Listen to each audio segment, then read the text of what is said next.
Ay, sinato ko sa inyo. Uy, yung mga kalbo. Dito lang. Abante lang, abante.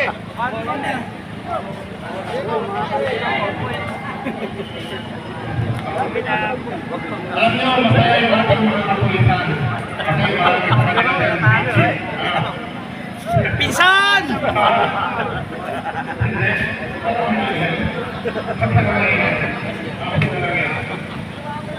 Mga kamanipila, mga ating pag-isol, sa lahat ng ating kasamahan na alam natin, wala sa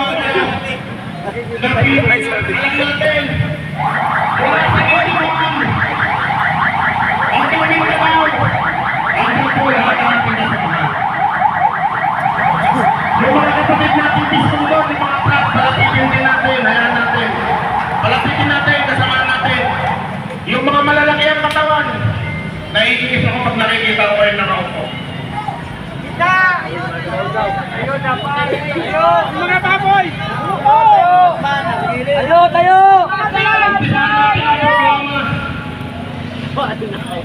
Na tayo ay tumitindig, hindi natatakot, at hindi magkakapili kahit anumang gawin.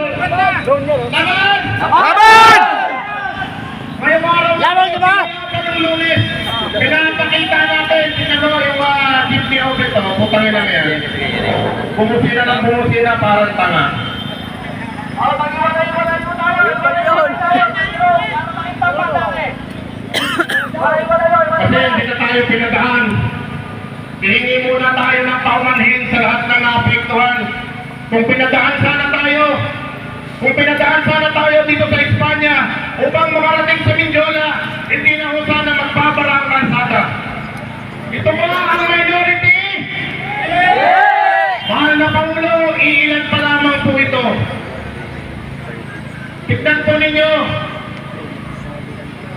ang nagsusabing damdamin ng totoong majority nandito ngayon sa panulukan ng Quezon City hanggang Manila, dalawang syudad na makasaysayan para idaos natin ang ating pagkakaisa, ang ating pakikipaglaban, na ibalik ang ating mga prangkisa.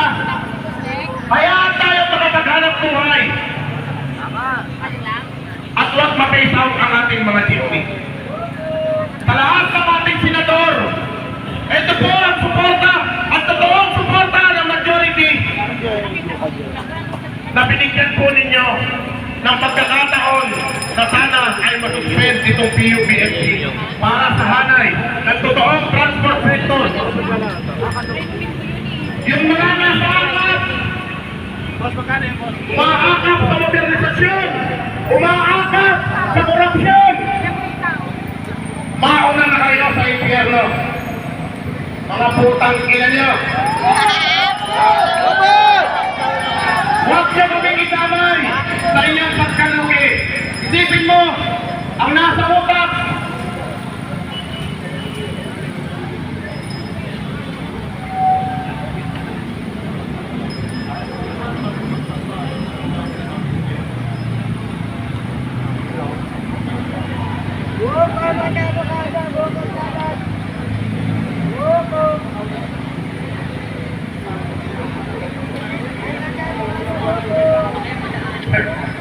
alam niyo, matibay ito. Matibay ito, wala rin. Matibay ito, kaya lang naniniguro tayo. Pagina, baka lumusot natin dito. Siyempre, malaki, di ba?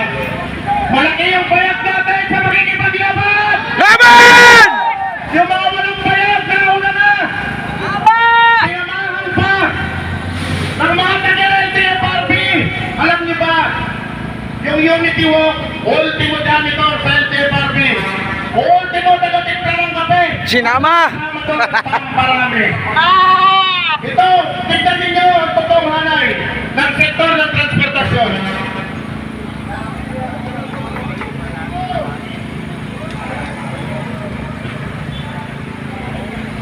Sa lahat ng senador na sumuporta para sa suspensyon, maraming salamat po. Hindi rin kami titigil sa pakikipaglaban dahil kami sinusuportahan ninyo. Kayo, higit na nakakaalam kung ano ang totoo, kung ano ang datos, kung ano ang sitwasyon ng totoong pagpapatupad ng PUPNP. Marami pa tayong tagapagsalita. Sana ho, wala dyan sa gilid.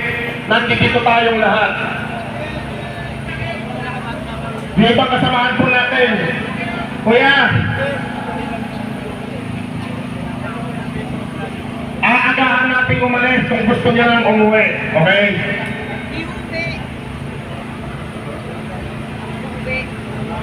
Sa pagbubukas ng ating programa, nagpapasalamat ako sa inyong lahat. Nung Lunes, pinatingin nyo na ang hagupit ng totoong majority. Pinatingin nyo na! Pinatingin nyo na! Ang totoong majority dito pa lamang sa NCR. Nga lamang tayo. Nahahabag din tayo sa ating mga kababayan, sa ating mga mahal na mananakay. Ang sabi ng DOTR, ang sabi ng gobyerno, hindi naman daw ramdam yung transport strike. Hindi naman daw ramdam yung protesta. Palibhasa, hindi talaga nila ito mararamdaman. Dahil nakasakay sila sa kanilang mga pribadong sasakyan habang ang mamamayang Pilipino, umulan, umaraw, naghihintay kung paano siya makakapasok sa kanilang trabaho, sa kanilang mga eskwela upang mabuhay at magkaroon ng magandang kinabukasan ang kanilang pamilya. Itong mga nagsasabing hindi ramdam, mga manhid kayo, mga putang ina niyo! Laban! Hindi nyo ramdam ang totoong hinaing ng taong bayan. Palibhasa, may mga kutsara kayo sa bibig. Hindi nyo na halintana ang paghihirap ng mga maralitang Pilipino. Sana magkaisa tayo, palakasin ang ating hanay, ipakita natin ang totoong mayorya ng transportasyon. Sana sa ating mga kasamahan, huwag tayong mapagod na ipaglaban, hindi lamang ang ating kabuhayan, hindi lang dapat ipagtanggol ang ating kabuhayan, ipagtanggol natin ang karapatan, at higit sa lahat, ipagtanggol natin ang nararapat dahil tayo ang nasa tama. Laban! Laban! Laban! Laban! Laban! Laban! Laban! Eh, nag-live sana ako kaso lang nawawala yung signal. Kaya nag-video na lang ako. Sabi sa babae, kayong mga Manila Pilipino, tapos gini na kayo, wala. Landan sa post ko kanina kami. Manatili tayo dito! Kasi malapit. Tatanggalin na kayo sa kalsada. Babae na gano'n. Babae? Oo, pinawag dyan sa Manila mamaya yan. Mamaya. Manatili tayo dito! Madali ko lang ako siya. Madali ka naman yun mamaya. Ano, kasi ako ang nag-post. Hindi, pwede naman yun. Mas maganda ikaw din. Nakasalita sana may hayag nyo rin ang inyong mga hinaing. Doon sa inyong mga nasasakupan. Replyan mo yung ano yan. At sana Mamaya makita ko naman yan. At nakapo sa Manila TV? Oo. manatili tayo dito hanggang sa makarating sa ating Pangulo, hanggang makarating sa Malacanang ang umaalingaw na hinaing ng totoong mayorya ng pampublikong transportasyon. 50 pesos! Ibasura! 50 pesos! Ibasura! Ibasura! Jeepney Bisan! Ibasura! Jeepney Bisan! Laban! Laban! Laban! Laban! Laban! Laban! Laban! Maraming salamat po. Dito lang tayo.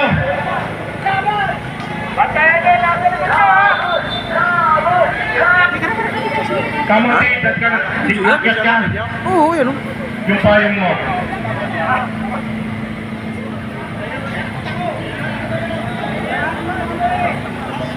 Nag-live ako kanina, naputol, biglang nawala yung signal eh, ayop na yan.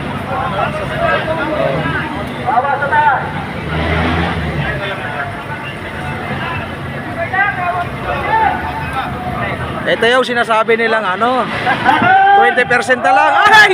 Laban! Laban! Nakahabol! Dito naman tayo. Sakay ako eh. Bawas tayong tao dito, bawas. Kamote, Namimiss ka na namin! palatang nagugutom na kami ni Kamote. Diba?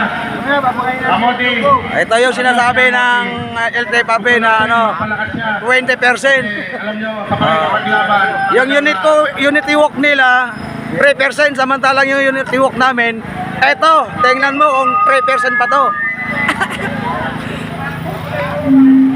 Sila, nagkasya lang sa rotonda mismo, doon sa rotonda. Ito, bumara kami sa kalsada. Ito bang sinasabi niyong 20%? Mga pugok, nagwadis na yan. Inutil, kakigwadis ka. Yan nga sinasabi, yung mga pro pinagbuksan, dito sa Espanya, pinagbigyan ng pulis, halos iniskortan pa hanggang Malacanang. Samantalang tayo, utang ina hanggang dito sa protesta, tinuturing tayong kriminal, Hindi nila- tinuturing tayong kalaban ng bayan, tinuturing tayong kalaban ng gobyerno, samantalang nagpapahayag lang tayo ng ating inahin. Marami dyan ang gumagawa ng ating mga gypsy. Hindi natin kinakailangan mag-consolidate. Ang sabi nga natin, yung 80% malaya po kayong makakuha. Kumuha na kayo ngayon ng mga modernong sasakyan. Naubos na dito, naubos na. Naubos na tayo dito. Sige, okay lang yan. Kamote. Ito po, pakinggan natin si Kamote.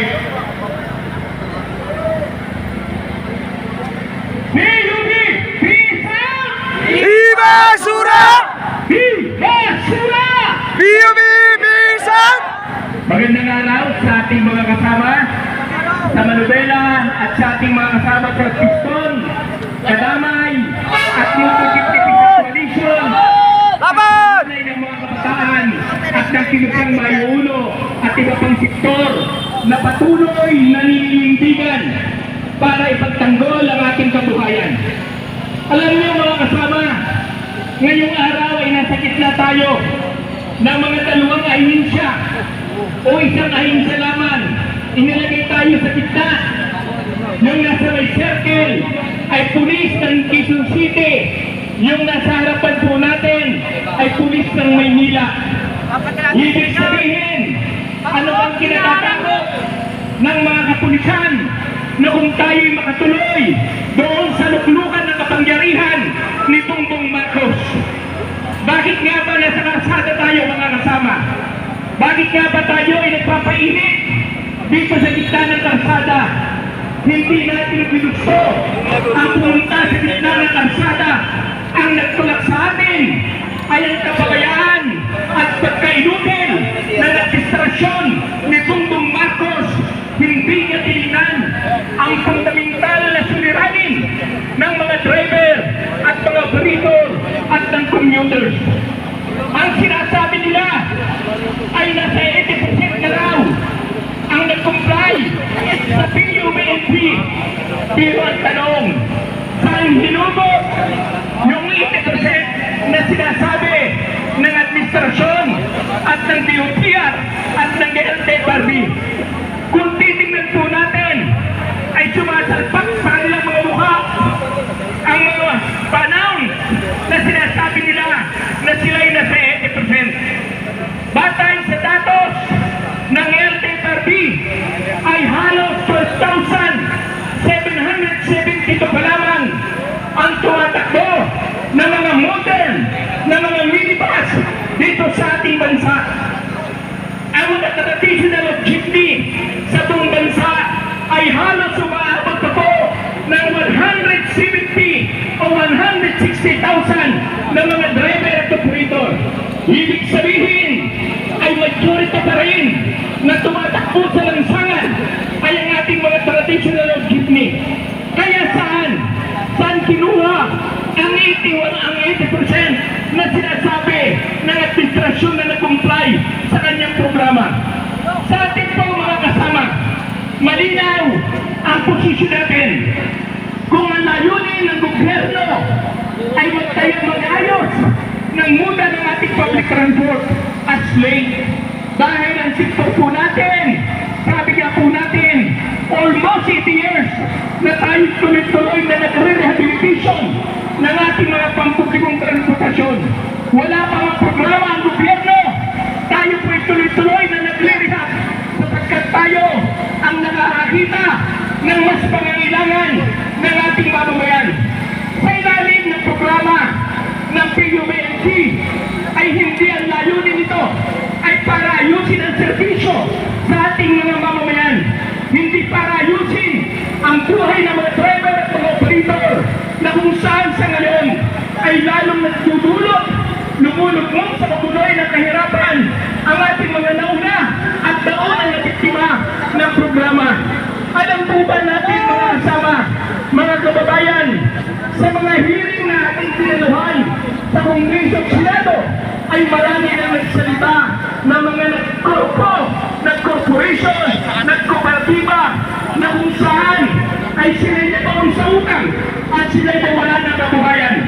Malinaw na programang ito ay hindi para sa ating mga driver at mga operator at ang mamamayan, kundi ang layunin ng programang ito ay para lamang bigyan laya ang mga malalaking mga negosyante at mga kapitalista na kung saan ay silang nagsusupply ng mga natutulog ng mga minibus dito sa ating bansa. Saan at ano pinagpamalaki ng inflasyon? Alam po ba natin mga kasama? Ang mga minibus na yan ay hindi branyo. Yan po ay bunga ng overproduction ng gobyerno sa usapin ng serbisyo sa ating mamamayan. Tayo po ang natatamaan at tayo po ang nagsasuffer sa kanilang bulok na programang ito. Kung ang layunin ng gobyerno ay para ayusin ang muda ng ating transportasyon, malinaw po ang posisyon natin mga kasama. Dapat hindi ang inuna ng gobyerno ay pagtatanggal ng kabuhayan ng mga driver at mga operator, na mas dapat ang inuna ng gobyerno ay pagtatayo ng sarili nating industriya para tayo mismo ang lumikha ng ating public transport dito sa ating bansa. Mayaman ng Pilipinas, sabi nga po natin, lahat ng sangkap sa paglikha ng ating public transport ay narito sa ating bansa. At alam po natin, natitong bakal, natitong aluminium tanso, natitong industrial ng langis, narito ang rubber wheel na kung saan ay pinaggagawa ng gulong. Ang wala sa atin ay industriya na kung saan ay para lutuin ang ating mga hilaw na mga materials para sa layunin mga kasama. Ang layunin ay ito'y basihan ng pagunlad ng ating lipunan hanggat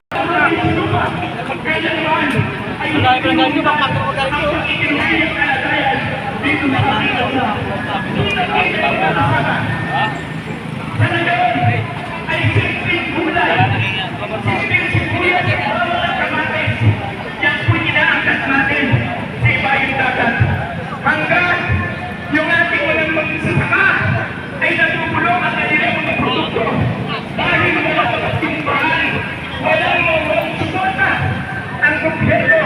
Ako po'y natilismaya dahil sa araw at isang mga kababe na nilalaro ng mga produto dito sa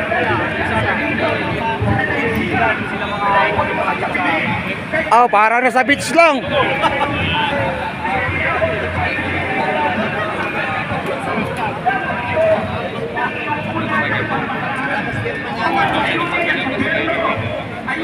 Kahit yung sa amin, meron ng problem.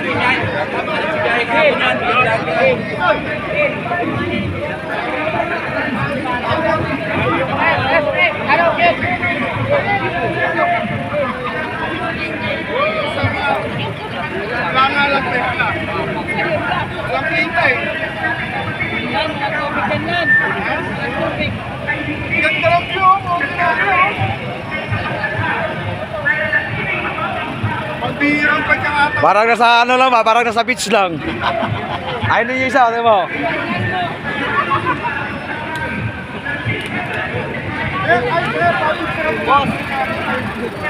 Laban! Kalaban! Kalaban! Laban, kalaban! Napalaban sila. Napalaban sila sa 20%. 20% daw.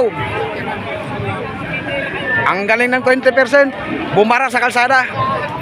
Bumara sa kalsada ang 20%! Oh. Bumara sa ano? Rotonda. Ano ba yan? Yung Kasaysayan. blood control! Manabila lang nakapagpagawa. Ang dalawang sektor ng ahensya na bumara. Manila at saka Quezon. Ito yung sinasabi ni Guardes na 20%. Ito ang tunay na unity walk. Hindi yung sa kanila, bayaran sa kanila lahat. Opisina yun eh. Oo. Magkaroon lang sila ng mga kasama na di bale magbayad sila. Tayo, walang bayad. Ultimo yata yung janitor nila eh. Dinala nila eh. Sakripisyo tayo. Kanya-kanyang dukot sa bulsa para makakain, makainom. Ganon ang Manabila. Walang bayad. Hanap buhay ang pinaglalaban. Mga inutil yung LTFRB niya yan, saka DOTR na yan. Di pa nalason.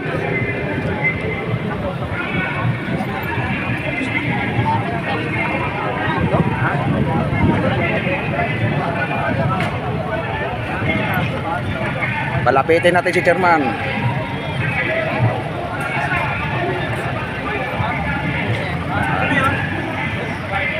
Nakonekta ko eh. Balik na natin sa to.